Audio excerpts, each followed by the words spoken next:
Bonjour à tous, je vais vous présenter aujourd'hui un des chapitres programmés dans la matière de l'informatique, précisément le logiciel SPSS.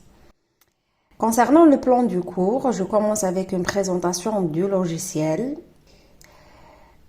puis je vais parler du fonctionnement du logiciel et enfin je vais vous expliquer comment définir une variable sur SPSS.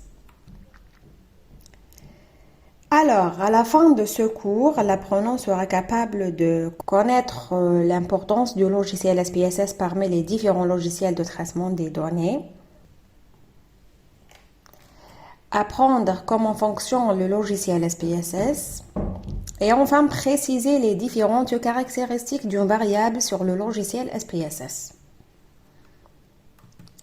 Comme j'ai dit tout à l'heure, je commence avec une présentation du logiciel. Je vais mentionner l'importance du logiciel et le public cible du logiciel.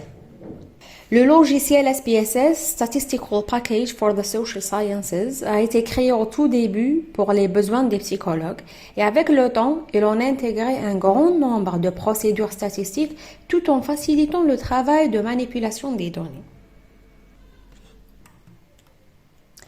Les différents logiciels du traitement des données.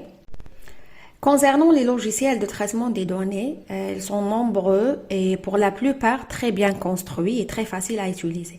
Parmi les plus importants, on trouve le logiciel Excel, produit par Microsoft, c'est sûrement le plus connu et le plus utilisé. La version la plus récente contient une partie des procédures statistiques utilisées dans les analyses des données. On trouve aussi le Sphinx, utilisé surtout pour la recherche marketing. Minitab est un logiciel statistique puissant qui propose un grand nombre de procédures statistiques. Et enfin, le logiciel SAS, système d'analyse statistique, a été conçu au départ pour le calcul économique et les modèles de régression. Par la suite, il en inclut les méthodes les plus connues de l'analyse des données. À qui s'adresse le logiciel SPSS?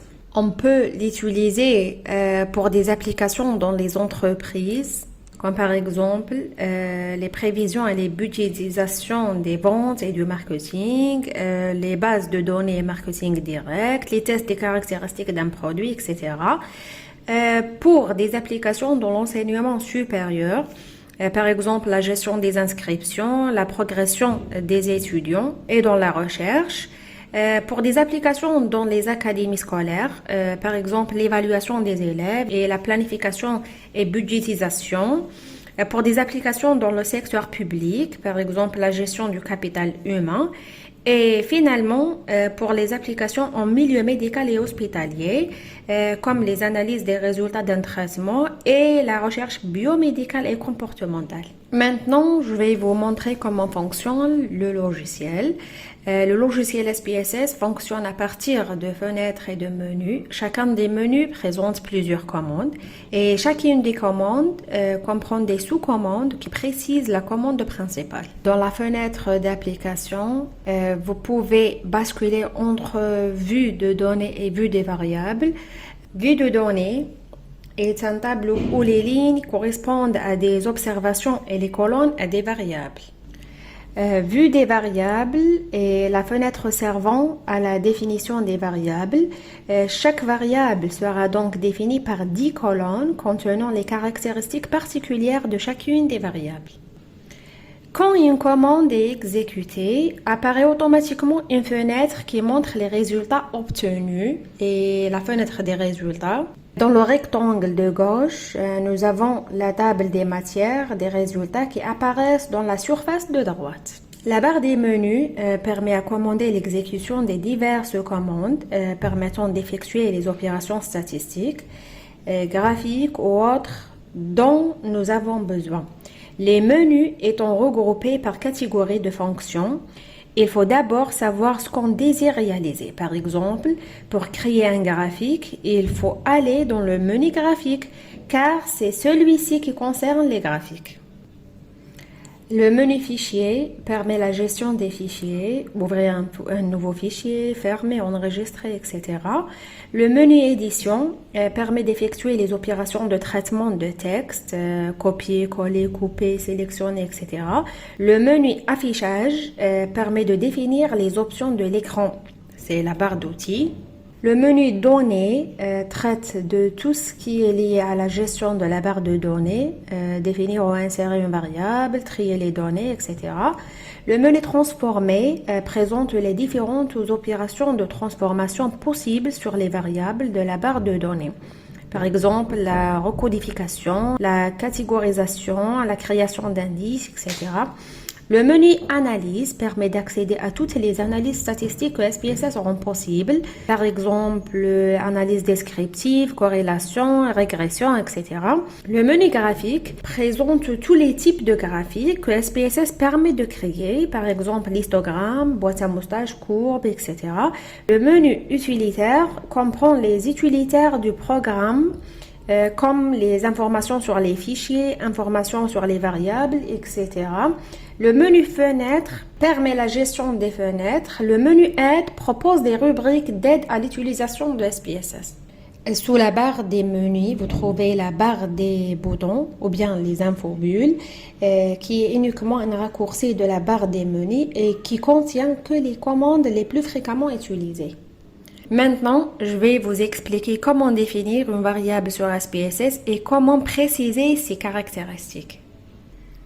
Je vous montre maintenant les différentes caractéristiques d'une variable. Je commence avec le nom. Dans la première colonne, nous devons indiquer le nom de la variable. Ce nom doit commencer par une lettre et ne pas avoir plus de 8 caractères. La variable sera définie plus longuement dans la colonne libellée. Deuxièmement, on trouve le type. On doit choisir entre plusieurs possibilités. Un numérique à choisir si les réponses sont codifiées de façon numérique. Virgule si les valeurs possèdent des virgules. Point si les données ont des points comme séparateurs de chiffres. Notation scientifique, cette possibilité autorise la notation scientifique, la plus utilisée étant le E intercalaire. Date, si l'information est une date, par exemple la date de naissance. Dollar, le signe de dollar avec des virgules et un point. Symbole monétaire à utiliser pour d'autres types de monnaie, euros, dinars, etc. On choisit le type chaîne si on va entrer des données en lettres, par exemple le nom d'une ville, d'un produit, etc. Largeur sert à indiquer le nombre de caractères. Si ce n'est pas mentionné, le logiciel inscrit 8 par défaut. Position décimale indique le nombre de décimales de la variable à définir. Le nombre maximal étant de 16 décimales.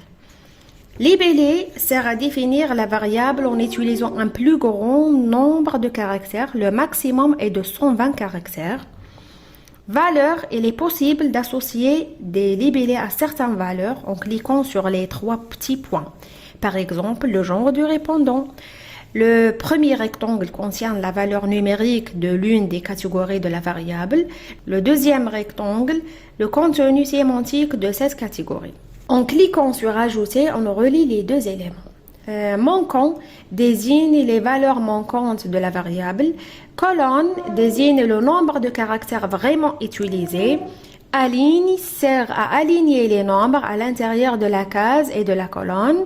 Mesure indique si les valeurs de la variable sont nominales ou métriques. Elles sont métriques par défaut. Échelle, c'est utilisé lorsque les comparaisons de distance entre les valeurs sont adaptées, comme l'âge en année ou le revenu. Ordinal, utilisé pour les catégories de rang, comme les classements, 1 bas, 2 moyen, 3 élevé, par exemple. Nominal, utilisé pour les catégories non ordonnées, comme un code de région ou code postal. Concernant la dernière caractéristique, le rôle, on peut choisir entrée si la variable est indépendante. Cible, si la variable est dépendante, on peut choisir les deux et on peut choisir aussi aucun si la variable n'a aucun rôle. C'est la fin de cette vidéo. Merci pour votre attention.